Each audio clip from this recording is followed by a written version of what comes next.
শুভ সকাল।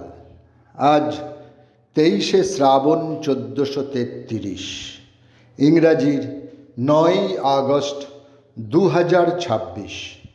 1776 9ই আগস্ট সিডিনিয়া কিংডমের তুরিনে, বর্তমান ইতালিতে এক সম্ভ্রান্ত পরিবারে জন্মগ্রহণ করেন আমেদেও অ্যাভোগাড্রো। বর্তমান বিশ্বের অ্যাভোগাড্রোর সূত্র নামে আণবিক তত্ত্বের জন্য তিনি বিজ্ঞান মানব সমাজে অধিক সমাদৃত। 9ই আগস্ট 1927 ইংল্যান্ডের ল্যাঙ্কাশায়ারে ওয়েস্ট হৌটনে জন্মগ্রহণ করেন একজন ইংরেজ অভিনেতা, ঔপন্যাসিক ও নাটককার রবার্ট আর্চিবাল্ড শ।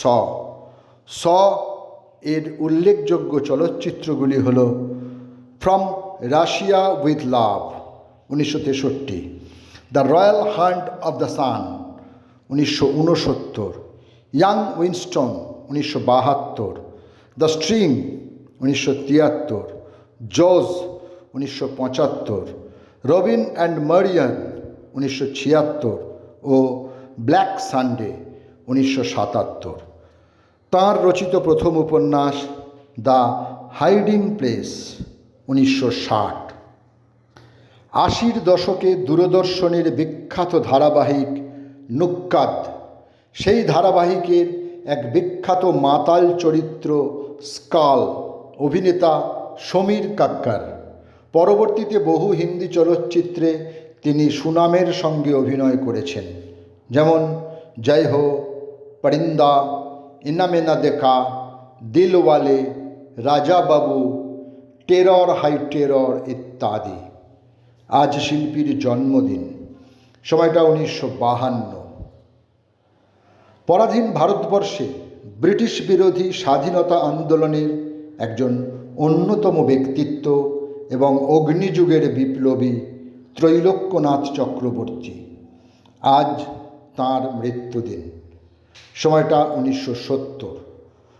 1942-এর ভারত ছাড়ো আন্দোলনে যোগ দেন তিনি এবং গ্রেপ্তার হন। 1946 সালে মুক্তি পান।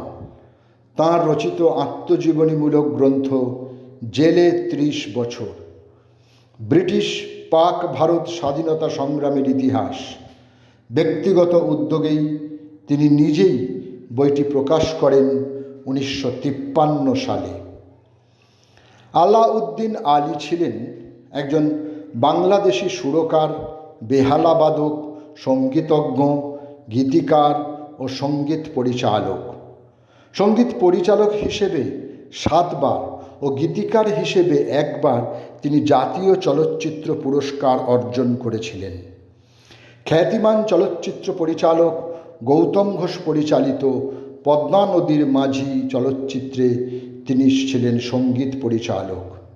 আজ শিল্পীর মৃত্যুদিন, 9ই আগস্ট 2020। 67 বছর বয়সে ঢাকায় তিনি প্রয়াত হন। সকলকেই আমার আনত প্রণাম।